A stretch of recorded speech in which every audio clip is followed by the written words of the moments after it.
Tapi mo e tau I kou la o lo tatakau. Aia o ku awhio I ko atu I hea tu sotiaka. Tapu me mo e kere eiki o hahaweala. Aia o ku tau walolo ai I he whiawhiri.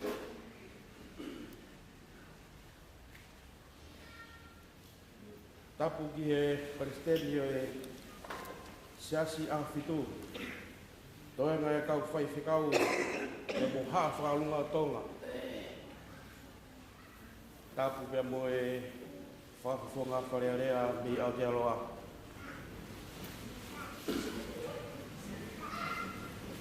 Patapa ke whahu. Koe kai tu wake o e whamiri. Tapa tu whakasiwola. Kam haa matapure. Watu e whatapu ia mafua I waitui mata. Haa tau whanua. Tapi mawahi ki e kia sami ula tuku ni hanga whakatahaya ki tau tolu I e whiawhi whakaloto. Tapu ki e upotua mai ui tau si whanau paia tau mai tau ngai whangamakapuna tau whakatahataha mai ki heni e whiawhi. Tupe mua ki a psiaia ke o whamalmalo atu I he tala whatapakato e whanuara me loto. Kore atu e makasiwola ki whakatāne mua ho pangai ke whai hatau whamili I he whiawhi.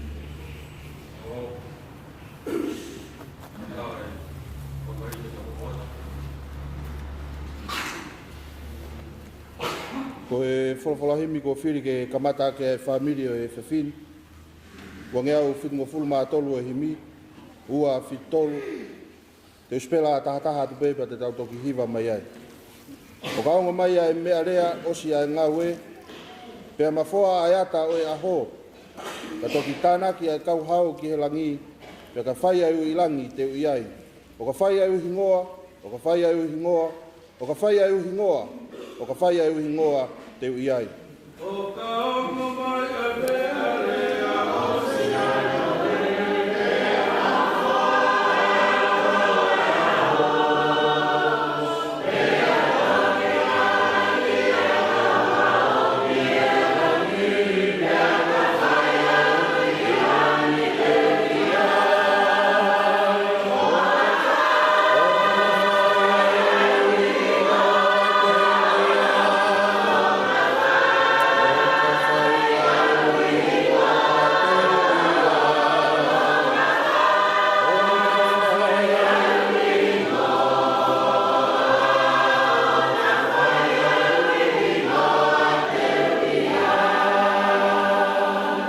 Pongi ko ia te tuu ai ai peki a, kau mohe na e langi ia.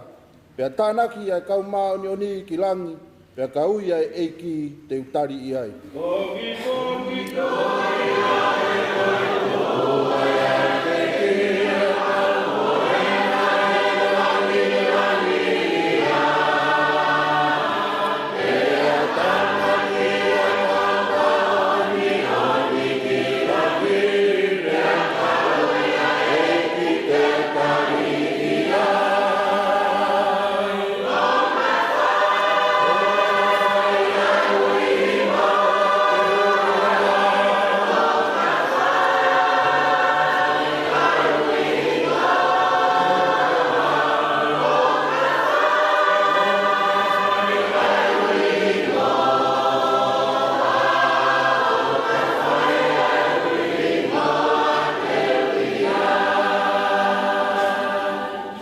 o kupu, te ngau e pe ma sisu aki a iwi kotoa, o tariki mamani ene o wha.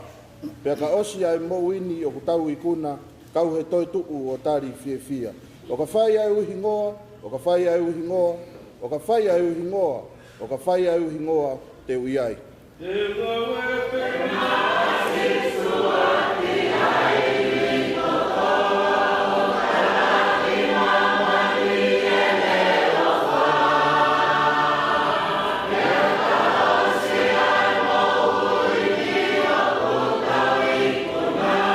Whai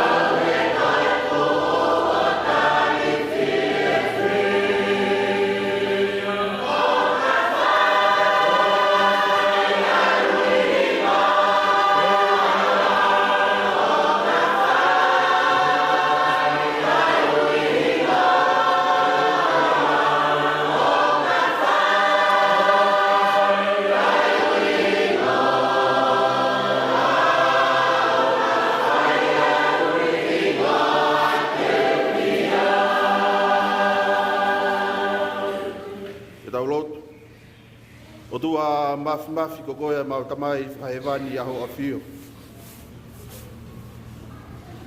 Ai au niu o universi o kumau iai, o hau tai riu o universi ko e ni. Pea tala o wholofola ko e talu mei mu, o lau i konga pea tai ngata. O koe iai o tua. E whiawhini o mau whawhitai pa mo whamaro. Koe tauhi pa mo e tataki hau hawa aho a whio. Tūngai e mau whemataki e whunga e whiawhia i he hoa koe. Ka neonga koe whatatahai mai ki mau tolu koe mamahi. Ka ku mau mātātou wheiva. Ia tala ai au niu o pure whakarewerewa aho a whio. Ko koe ai o tua koe whakatupu e universi o kumau iai. Ia talunga bea moho o whakatupu a ki mau tolu whahinga o tangata koe kalauni ai whakatupu ai a whiona. Tala e wholofola ke a au ai ki he mo ui bea moe mate. Tō mau kau ngā whakamooni ai he whiawhi whakoloa koe ni. Ai ui mao ni oni ai a whiona. Neonga uke ui ai tokotaha. Au tuku mai ki mau tolu ke whalanglangi ai pure mao ni oni au a whio. Tamai e mau muiaki mai e tangata iki Palestini o Siasi. Ko e lango ki he tā kua tā. Ia umooni ku wongo he koe toto. Pea ku uhu he koe kupu. Au whawhitai e mau mo ui. Kei whai tokonia bea ki mau tolu e taimi o whaingata. Eke mau momoi atu. Tamai o eiki o amana kene whakahoko e whatongia e whiwhini. Hae konga si o wholofola. Vahe. Pangai o mamahi. E koe mau lotu ia. Rea ho lau maari ei o tamai o eiki. Tuke hoko ai wholofola ku toto mai e whiwhini. O vai kau aki. I aptanga o mamahi. Kai kuna e whatongia e whiwhini. E lang ia be a hoawha maa. Tareng moe maulotuni o whatatau ki lahi o alo ofa ki a teki mau tolu. Ka be te mau whia maari e kua whetaha e alo ko Sisu Klaisi. A ko ia ho mau wha mo ui. Amen.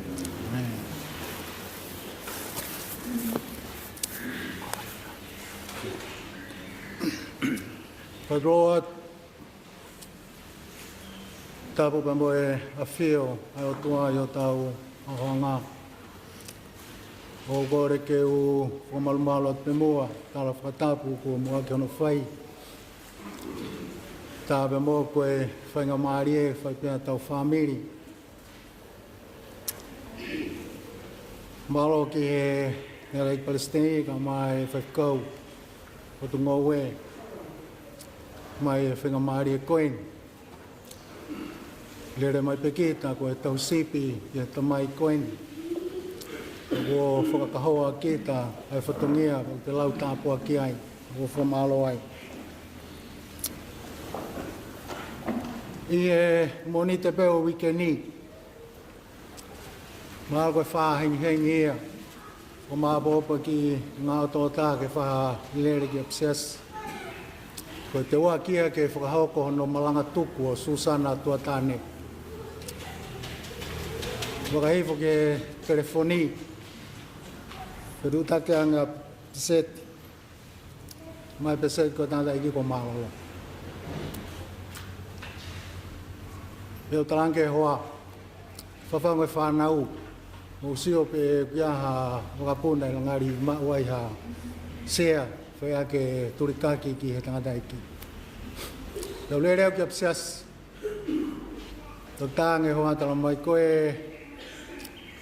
Waka ku mau ke tu site. Ka koe moni tēni. Hengi tu site. Ka toi tala mai hoa. Ka koe whea ku awhetu. O whanongo ki he rea e hoa ku mahino ka te au tala mai ku mamafa. Teo tāng kupau ke whai whalau. Ka koe lere mai he whia whini. Ka ohi i he whamiri pa moe kāinga loto mispa. Koe mau i ngā taha eni. Oia e o toa ke malo. Umari e ho tau tala me poto ko Solomone. Toi are whatata pa mo vai ono taha ono pa mo vesi ono tolu. E poto ko Solomone ko kau ulu hina i he lotu. Ko tata ia e nau nau. Ko kau ulu hina i he lotu. Ko tata ia o e langi langi. Ko tata o e toka. Ko tata o e whakapapa. Ko mawinga ai whoirea tata. He kui kai ko whahinga tata api. Ka kumari e neongo hono liriu whakatonga ko e tata. Ka ngawe aki he rea whakapritania ko e klauni. Grey hair is the crown of glory. Te mea unofo ai he ku whakakaukau e kainga. Te mahalo tau tui tatau pia moau i e whiawhini. Ko e klauni, ko e koloa mahu inga taha ia kia preanga. Te oi e kai ke ngāta pe i he nau o ku ngauhi a ke klauni. Ka uhanga e he klauni o whawhawhonga i mai e maalunga taha. Mawhai maalunga taha. Ai taupotu taha i he society pe koe family, pe koe ses, pe koe pureanga. Tō mea kou lere mai ai, e ku tui tai toi vei ua. Koe tamai koe ni, koe mahu inga taha ia, i anga i mawhetango tui i he family o mispa. Ne pango pe koe tawanga whakawhonua. Pero tāko pehe ku ngari hou eksia, o aptanga, o ka bau o ki ai e hou eiki ai, me ai hou eiki. O bau a whio ai tamatui. Ka ki he whora ne talamai ka te tau tolu. Ka iai pe a kau tau leke reka i ha society o ku hou eiki si ai. He koe kalaunia o Lot Valley. Lere atu ki Popua. Tara mai o ki uhiki ko iau takiloto i hau e ke alo malanga i Popua ni fiafu. Ia malere atu. Kai ke umawaha ka veinga. Tatang te umalanga pe mea ko wanga aki. Ko e mahina ko o ka topa, Novema, Tisema, to e ku whama mawha he kau maurakanga o siasi hanga atu ke wanoa wanima. Whai pe hono pou aki nao tohe ngā ue. Pene ngā ue aki e tohi au rakolinto pa moe wahe hono whaa. Pe moe vesi hono ulaki pa moe ua. Pe upehea i apostolo ko Paulai. Pui tua kolinto ko siasi nei ki Paloparema. Pe ui he nanau ki wheto ke aki i Paula. Pe peheka Apolosi, Pita. Pe tange e Paula he fwoi konga i loto. Ko ki mau tolu ko niko kau tamai oiki. Wirea tamai oiki ku maari he koe fwoi rea koe popula. Pa koe hau e whakakau ia me ngai whakatau e kau loma he taimi koe. Kai whoki a hambi sini. Kau soti ai o lunga he whunga waka. Pe koe kau paase se ia. Pe koe kau populani na nau alofi koe waka. Pe o mei whakatu toonga o kia e toonga ulanki he ana e waka ki he kau a alo ulanki. Kia e hono ua, kia hono tolu. Tolu e ni taupotulaha ki lalo ki he waka. Ana ia e waka. No mea kau maari e ai, ko whewhei tūnga te te iai, ko re volo te te iai, e whakate whito pe ia i he hia koe na te hanga whai. Nā udolu, hia maa pe, re volo raki ia. Ua, nā udolu ia ki mawhange whai hia, kau hia mate ana e taupotahi lau.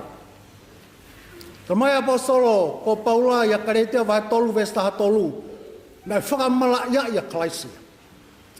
Ko hui kau tau tō. Ka pauna e whamalaya ia klaisi, tana i lalo ia i he takere waka. Ko mo ui anga ia, mo ui anga ia. Ka mai apostolo ko Paula, to ia Timote, vai uraki pa mo vese no tahani ma tau fungani ani. Hi fo klaisi o pekia ko hui ko anga hala ko au e ko vitaha. Ka mai Paula ko i lalo he takere waka. Ko ki mau tolu ko ni fo tua tu mua ko ni. Ko fola e o tua, o mau i he takere waka, o i kai ke mau kalauni ki mau tō. Mau whaifatongia ki mau tō ki he sasi. Ko eni, ko kau ulu hina, mai apostolo ka te tau tolu.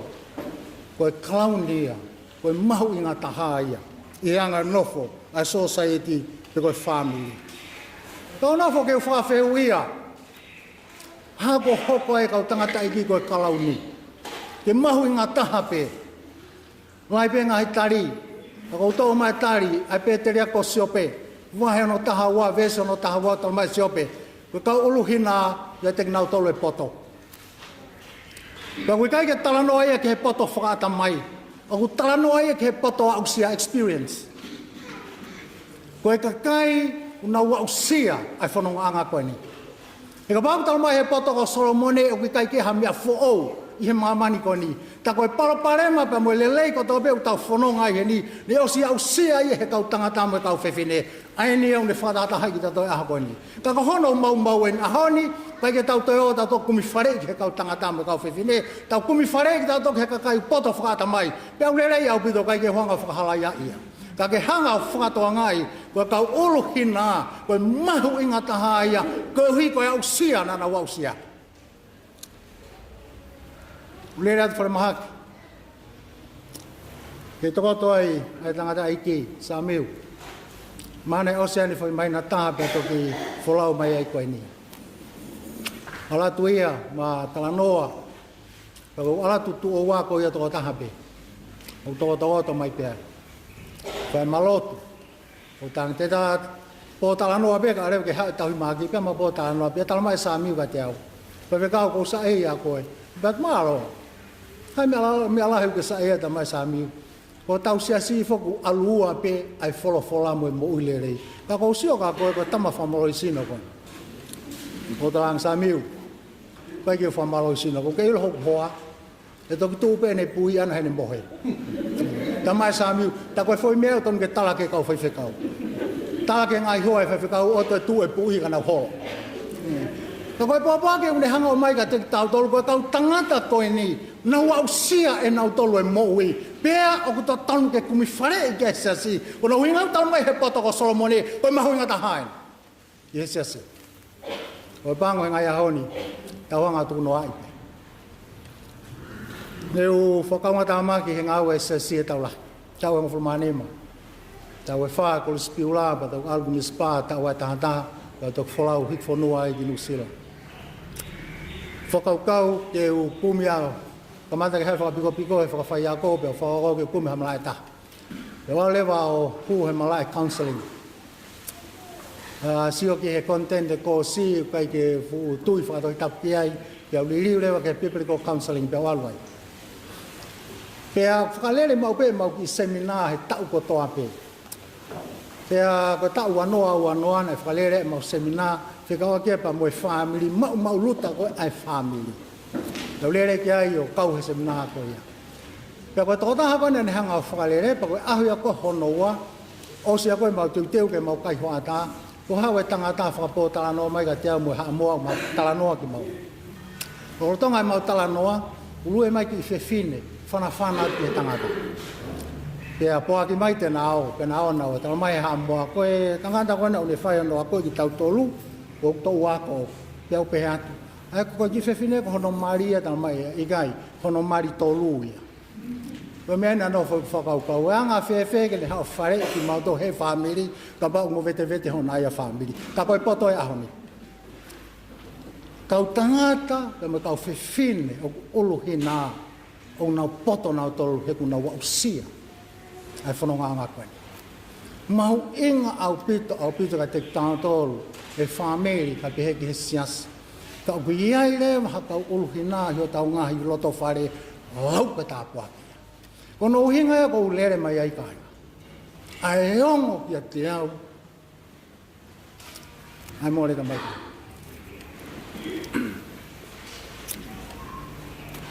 Whakako ange. Māroloa Susana tua tāne. Kako sāpa te whai mau ki baptaiso ai o si mau malanga evangeli o. Kau tānge he re tā, ngoi re tā, ngoi sia si. Mo whao sia te prokalama kau lere sio ke kau vai. O sia wike tolu te ke te alukea ko higo mo uhe prokalama. Takai he whao sāpa te whao ske santei. Maria ia he tala. ai fina i ke taha tau valu ai ta mai fa kau malo api malo so no whakahoko mai ai malo la Susana ka koe mahalo ko mau kamata ana hono whetukutuki mato hongoi motu ana koe koe ua kene tauni Mori be same te vita vai tata vestolu. Pa more ngai tu nga fare o sesi. FF sesi. Pa more ngai tu nga fare o sesi. Ngai maturi ko sesi. FF sesi. E hoka tu ko ni. Fa se tala no ko fio ma ki ausia. Le rat pa mo kau tala vo. Sia taha, o mau ahe ke whare konu tauhi ai, kau tau rekareka. Whae mau ki polo kalamai. O whatonga e te whine eke o tangutu pe me ta whaaki, tau pe he hiwa mo e pasi. O kai ke whakapapau i pe koe tonga pe koe haa moa. Whae ato ose mau polo kalama, tau takai atu ke mau whilo aki. Tau eke atu koe haa moa koe pe koe tonga ta mai koe tonga. O tau whitu tolu ia. Whanongo ki he reo kei māsila o pita.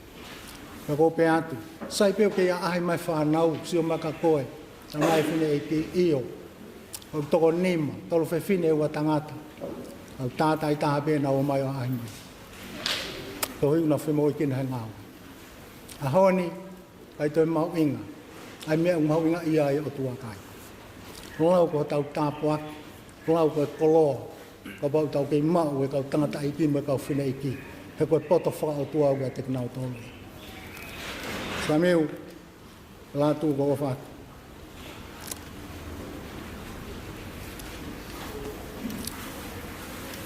Nere mai. Kawo ngai kai ngā loku mista. Te lātu e off. Ngā wongo. Mawai ko hoko. Kai te urea mawai. Ko tuana ke tauhi. Ko tuana ni palomes. Kai ke ne hanga whatu tuku i koe. Kai ke ne ria ki koe whonua loto. He koe pongpong i whakakoloa koe a tene uiho hingoa. Ka re tau kau whatahai. Whaat ke hui tau ka mai whanau. Amen. We himi ko whiri ke whakaosia ki tau whamiri e whiawhini. We himi whango fulu mā whā o himi. Te o sipela taha pe ngahi kupu. E mo hiwa o gogo mai pē. O tokanga mai e ki he whainga tā ia. Ka whonu ai mo ui he mamahi o ne tokanga i mai. Io o ne tokanga i ho ngahi mamahi. He taha i aho mo e ku hao he ene toko ni.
Tokanga mai e ki ka pouri ai hala.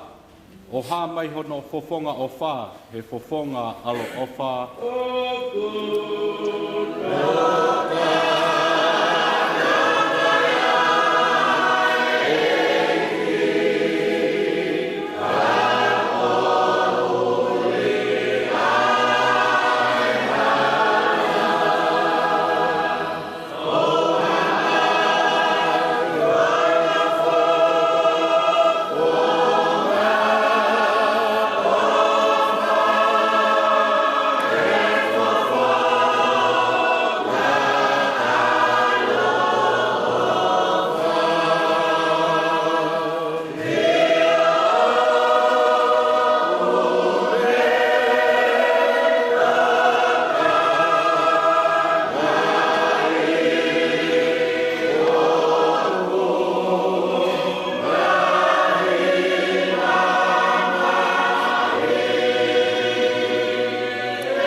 whengai o i kai lava, whenga tau whengataa. O i kai teo iloha tokoni pe haku whalalaanga.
Si pa mo tau ka more hato ofoanga uko ai mamahi o langa mo mamahi e loto ta oku ne afioi io oku ne toka ngai hoku ngahi mamahi he taha i aho mo e kuhao he ene toko ni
mafi. Ko e mau tamai whahemani a Fiona. A Fiona ku whakarewelewa ho whaitutu ni he unwesi o maui ai. Kai he mea e puri peunga. E koe ao niwa a Fiona he mama ku maui ai. Whawhetai o mauloto. Houa koe ni he whakakoloa a Fiona. Ai mau mātātou wheiwa ho o whāmu. E mōni o whau i kai hu mataniu. Mau lawe bia i hoa koe neong koe kau whaianga halang mau tolu he mau win. A mau wha mōni ko toa bēgi he mafi tai toi rei au e a Fiona. A mau hoa whai tūtūni he māma ku mau i ai. Hoa ani koe hoa o e whawhetai mo e whamalo. Ai whakakoloa lahi ai a Fiona ko whai mai whamiri. Sia si kau mai whanua. Tūtu lau mea e whiaf koe ni. O hoko koe whakakoloa. A hono porei, hono whakamanatu ke ringi mau tolu. Ai mahuinga e whatongia. Pe moe tūnga whare o e tamai ik. Nā ne hoko koe tata. I loto whare koe ni kau maa. Ai siasi bebe heke e whanua. O whawhetai ai ho mauloto i hoa koe ni. A more mamau koe ai harea e whiunga. E whakahounga ia ke fu tauhi, ka whakafa e a Fiona. O whai mai mo ui ai tamai eiki koe. Tau e tangata koe tau pe whirungo fulu, whare tau he lawe e peteria ke. Ngā o ke wau ngofulu, mo hiwa ngofulu, koe ngā o e bebe mo e mama. Ai whawhitai moha mauro tō. E whuftonu ai whakatau lama o ke whai mi he mo ui ai tamai eiki. E mohani koe mo ui nai tāte whiru me iama. E nai whakatau ka tea ai tau ala hono ni maa. Ia whawhitai ai ho mauro tō. Malo e whakoloa ai a Fiona.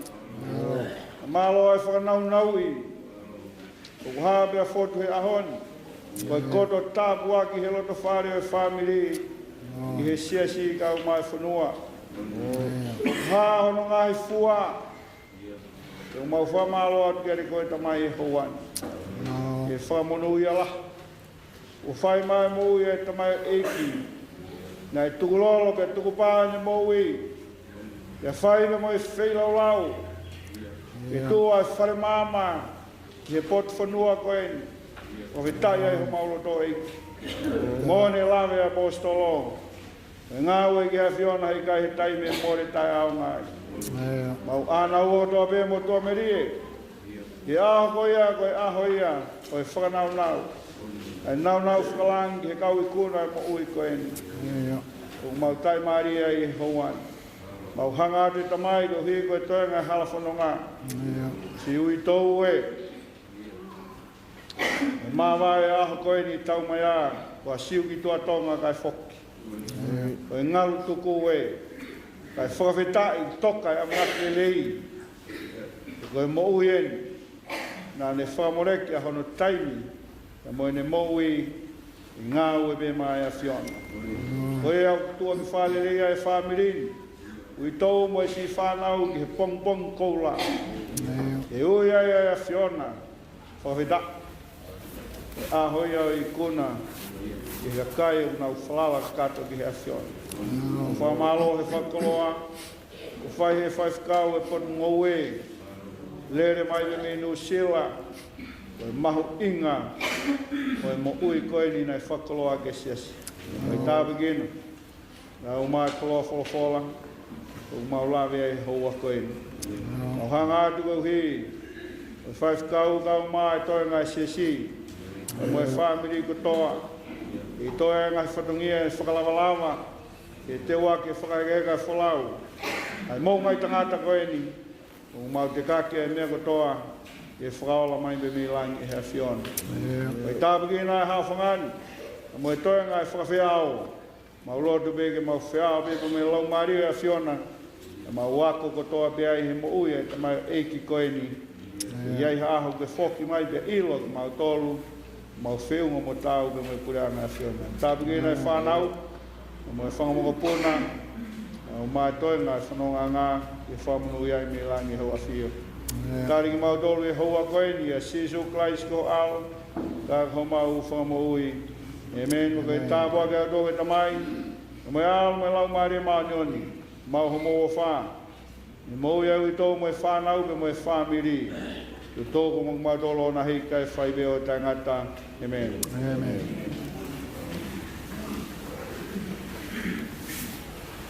O tō e a taku ki o toa mafi. Afi o tau lotonga. Tapu ki e kere kere eiki o hahawe alahi. Mo e api ko tāpinga a māma. Tapu ki hau eiki. Wādau koe whakamokopuna. Tapu ki e wharu. Tapu atu ki e tangatai Palestini. Mā e toenga kau tangatai whewhekau. Tapu atu, ka inga lot. Siasu au whitu o hawe luoto. Te ke au atu ai whakatapundi. I ka inga hono kotoa, ta ua lolo, ia te tana mamaki koe. Tapu mawai. Te kia, ta miwela la aku. Amusia e a. Pukai o maki koe o makasi wola. Le whai be ha whakamalo. Wake oi whakamalo. Tau whakamalo ki e eiki. Tofa ho tau hawa. Whakawhainga mai e whakawhono ngā. e a o whakapola au. O hoko koe mati ana ma tau kō. Tau au sia mai ai paua keresi. O e fiasi koe. O mālo atu. Tanai Palestine. Tautu ua e api taga mamahi koe. O hoko. Ke te whakanā e kutangi. Io. Ke te holo i koko i mata. Ma whetai e te utangata. A koni. Toi whamanatu mai e sāmi uela. I whanau. Ko e ni mea e whawa. Io. Tau tui katoa pē. Ko e le tāra tō pē. Ko kua ilo a hoku e ki. Nā ne fua. E ku moku e ku angahau.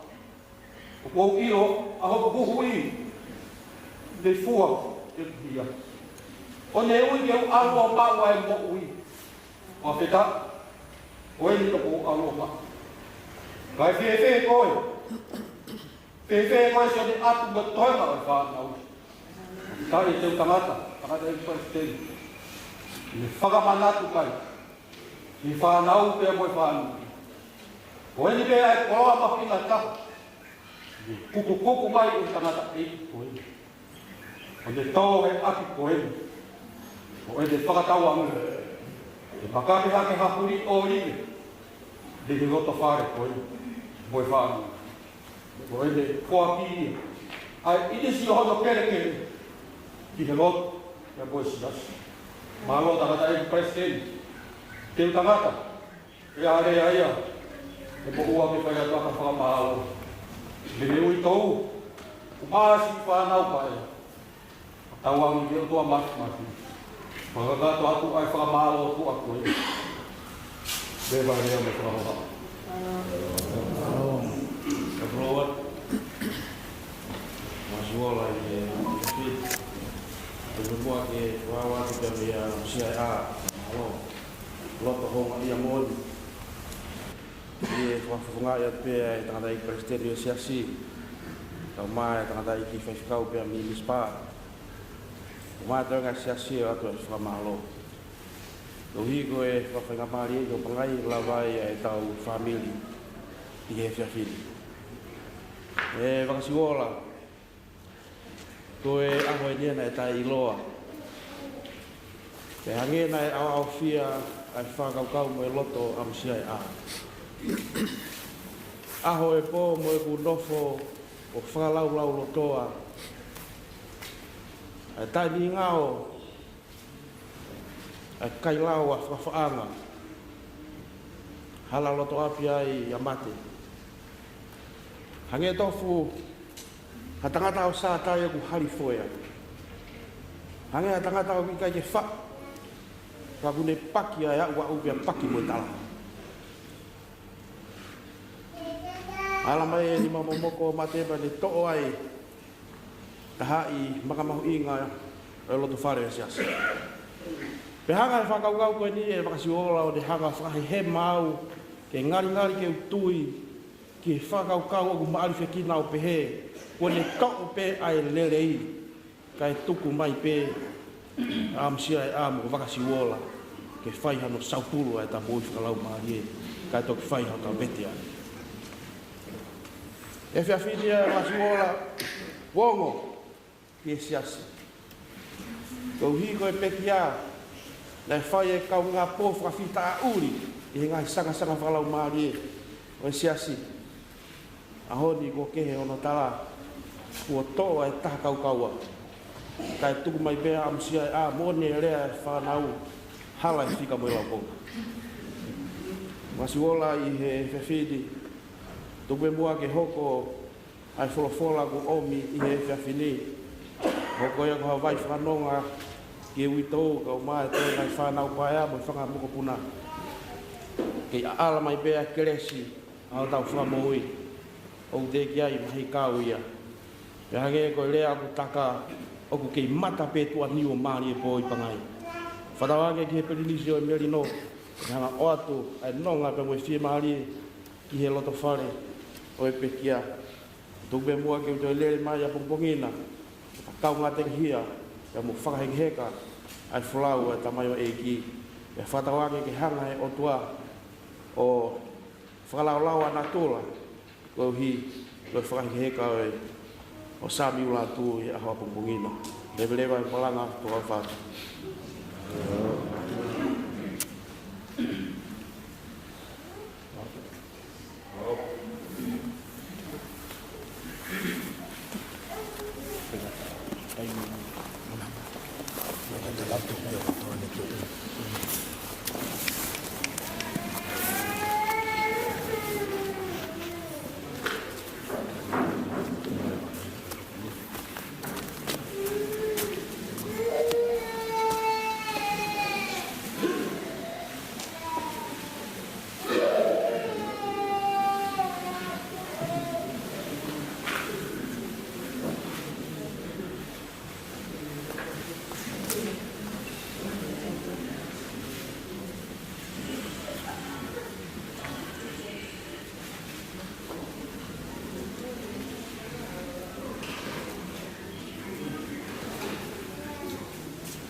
ua no i